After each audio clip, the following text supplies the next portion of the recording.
Hello, Africa. This is Business Africa. It's right here on Africanews, and I am Ignatius Ano. Our top stories. Africa's longest twin-tower suspension bridge in Mozambique is helping boost the local economy. A third cement plant inaugurated in Yaounde, Cameroon. But how does this impact pricing in an already competitive industry? And China courts Africa for its Belt and Road Initiative to promote development. Let's begin the program from Southeast Africa, where the continent's longest twin-tower suspension bridge is improving the local economy.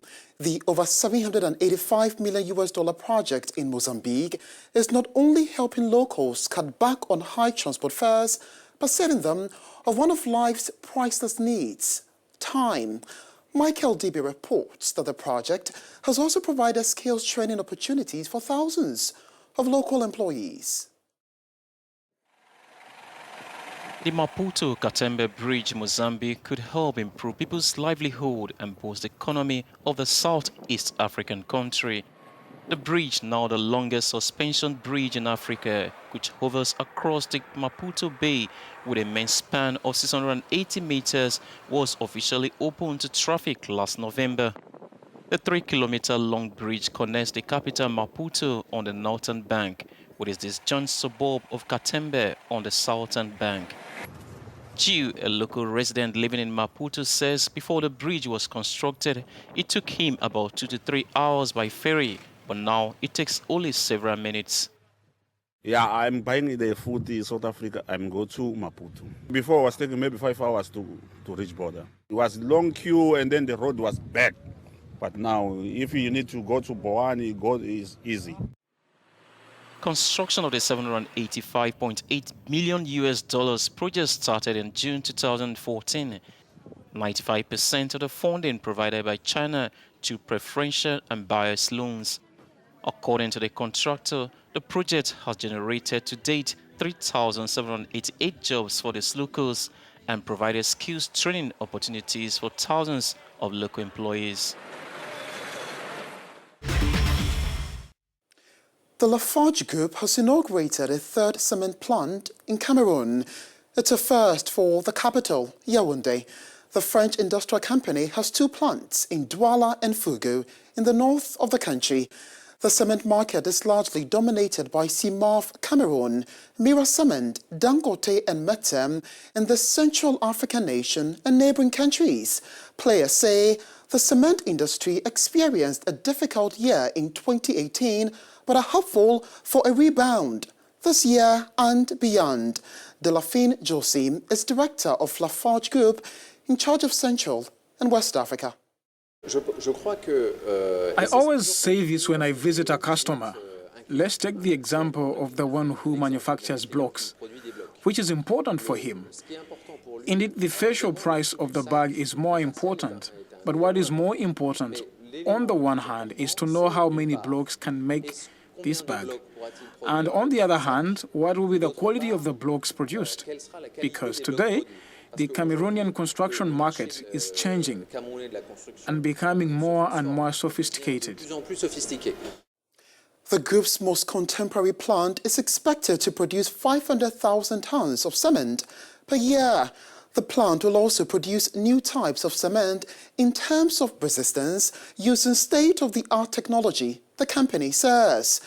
In just the beginning of the first quarter, the Lafarge Group says it has already achieved a turnover of 30%, and by 2020, it plans to increase production at the Fugu plant in the north from 150,000 to 190,000 tons per year. According to the Cameroonian Economic Ministry, demand for cement will rise considerably due to major projects like ports, dams and roads. It estimates an average growth rate of 10%. So how does this impact on pricing in the face of an intense competition? Martin Ngba Zeng is an economist from the Cameroonian capital, Yaounde. I was asked him if this signals a growing cement market in Cameroon, since this is the third plant in that country with the likes of Dangote Cement and other giants already in the markets. The fact that there are enough companies that want to set up in Cameroon in the cement business shows in a way the vitality of our economy, that of Cameroon as well as that of the sub-region. Because as you know, when the public construction booms, the economy is also doing well. So today Cameroon is a massive construction site with hundreds of thousands of projects that need cement.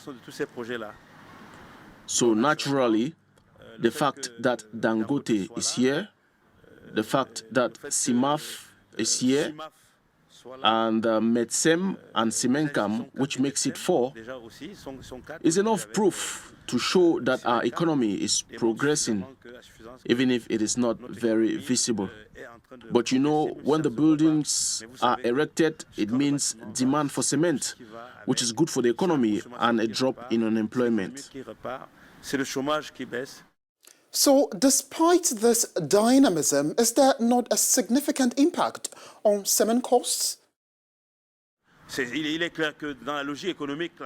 is clear that in classic economic logic, the fact that there are many offers should lower prices.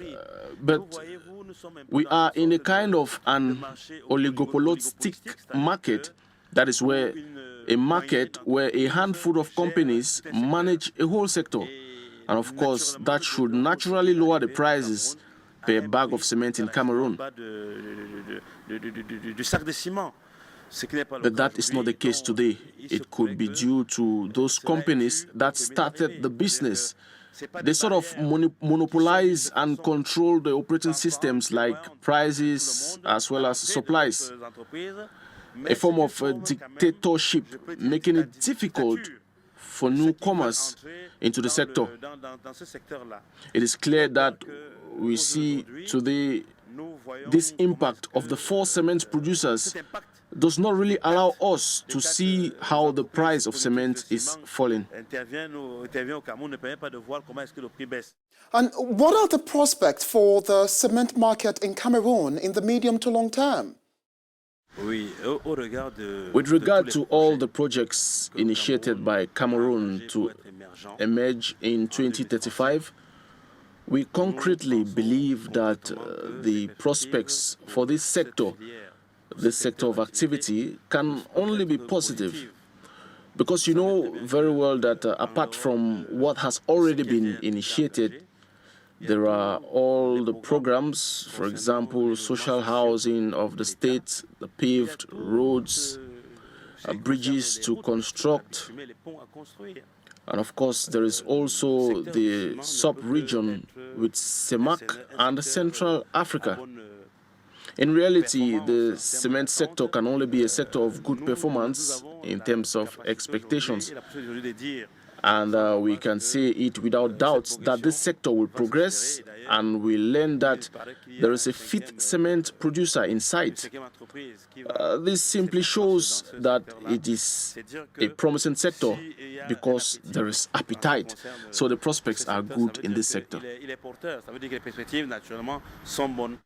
We appreciate your time with us on the program, Martin. Thank you. Martin Ngba is an economist based in Yaounde, Cameroon. You're watching Business Africa. We'll be right back.